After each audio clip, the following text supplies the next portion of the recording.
Hello everybody, my name is Craig Bennett, and today I'm going to get into another stock market video. In this one, we're going to get into longing and shorting.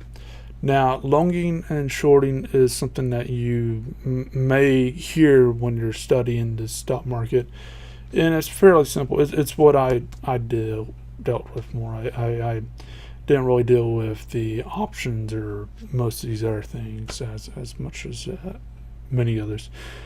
Longing is, as you know, buy low, sell high. That is longing. It's basically when you buy something and you want it to go up in price. You want it to go up in price so you can sell it.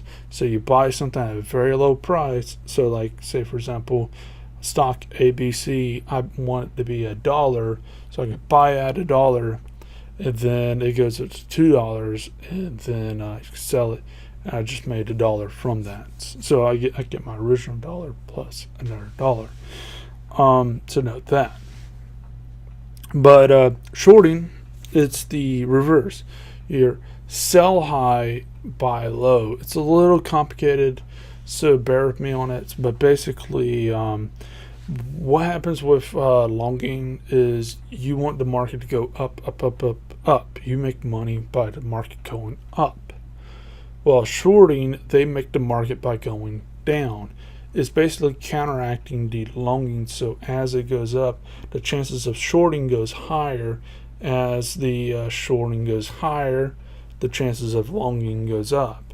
So basically, the market goes up at a gradual pace, and if it skyrockets, then the other one creeps up, and it goes back and forth, and basically it keeps it from the market going so high that it will totally crash, or going so low that it's just not getting out of its thing. Now, with that in mind, it going low, it doesn't always work for the best, but the going up, it definitely stops it for the most part, not for 100%. Now, in another video, I'll talk about plumbers, which is a government program where they use individuals to flood the market with money to manipulate it. But there's things that you got to keep in mind when you're longing and shorting. One of the biggest is the industry that you're investing in.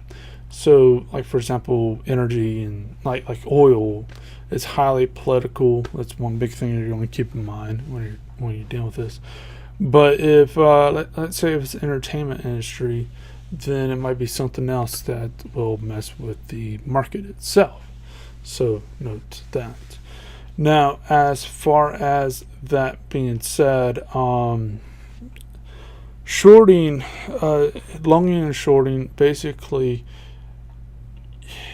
you cannot short a stock if say for example, if I have a stock ABC and it goes down, you cannot short the stock right there where it goes down. It has to go up before you can start the shorting process, and then it will you can do whatever. Shorting is risky, a lot more risky if you don't know what you're doing. See, longing, what you have to worry about is, say if it's $1 and it drops to 0, it's not going to go to negative. It's never going to go to negative. Shorting, however, the stock, so you want it to go down if you're shorting, the stock actually goes sky high. Instead of losing that $1, you can lose like $1 billion. There is no limit because it can keep going up as much as it wants. It's encouraged. So that's what you got to keep in mind with shorting is you can actually lose more money by doing that counteracting. What I personally did is there's something called triggers. I'll probably mention this further in future videos, but basically when I was in school, when I was going for my first degree, what would end up happening is I'll try to sell a stock or buy a stock, say again, example ABC, buy a stock at $7, and then sell the stock at 750. Obviously, it's arbitrary numbers I'm using, but and what would end up happening? That'll be a longing, and then when the stock got to $7 or below, the trigger will be met, so it'll automatically buy the stock for how many stops I want for that, and then once it gets to 750 or higher, it will sell it. But because I think it'll go to 750, what I'll do is I'll say at 745 or 748, it will short the stock. Then say I think it'll just go down to 720, and I'll end that at 720. So I'll make money when it's going up, and then make a little bit of money when it's going down. And then if I think it's going to go up even further, I can make another trigger at at a certain point there, and it goes up. And basically, you can make a lot of money by doing that. Some people have manipulated the situation to basically make money no matter what. I never really found this to be useful at all. But basically, what would end up happening is basically the individuals, they would put triggers, like I said, like I do. They'll just load the crap over triggers like I do when I trade.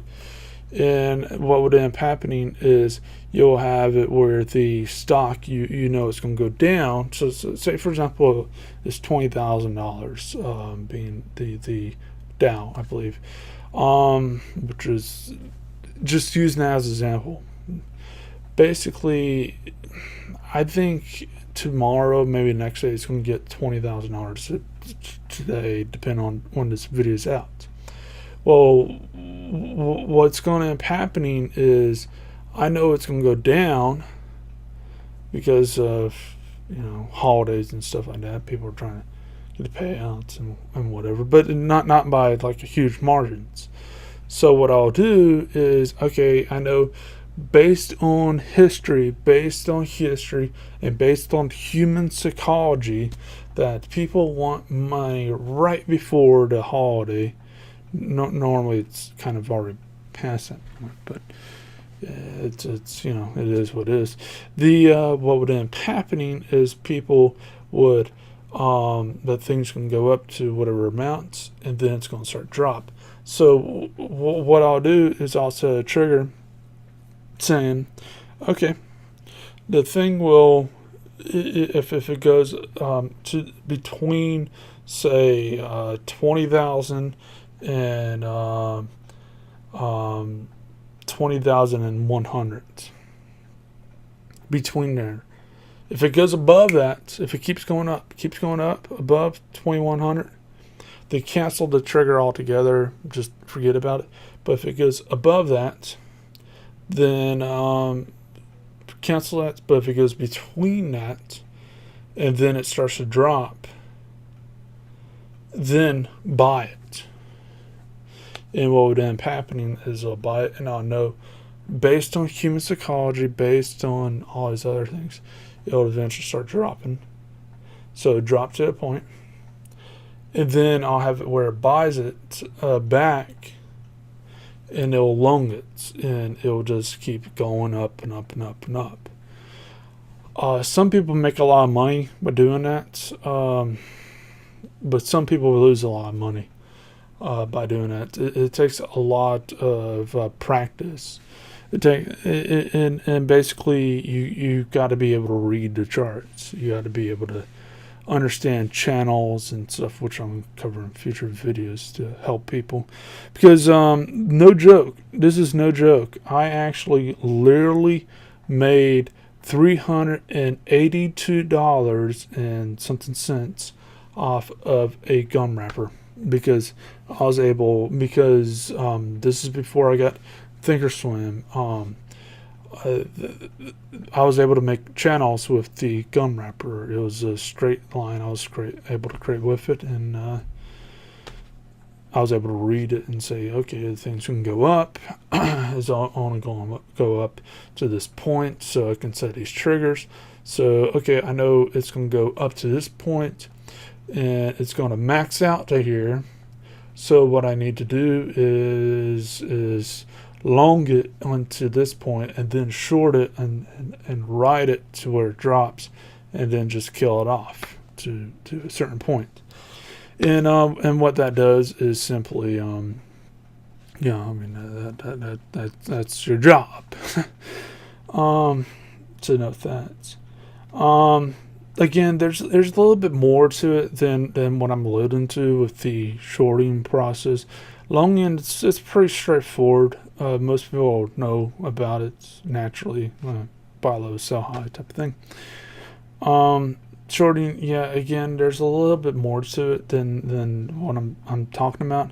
But for an average trader, if you're going to be on the floor, if you're going to be a technician or something like that, you're probably going to know quite a bit about it. Like if you're going to be an actual broker or whatever, then for others, then you're going to need to know a bit about it. But if you're just doing it yourself, I don't think there's no reason that you need to know about the in-depth of shorting to that nth degree. You just need to know that longing, you're making money when you're going up. Shorting is when you're making money when it goes down. And it's just a counteraction. You want it there to counteract. And this is where people get into bullish and bearish and all the other crap. But anyways, as far as that goes, hopefully that helps someone. And see you next video and whatnot. And let me know what you think about these videos. Hope you have a great day.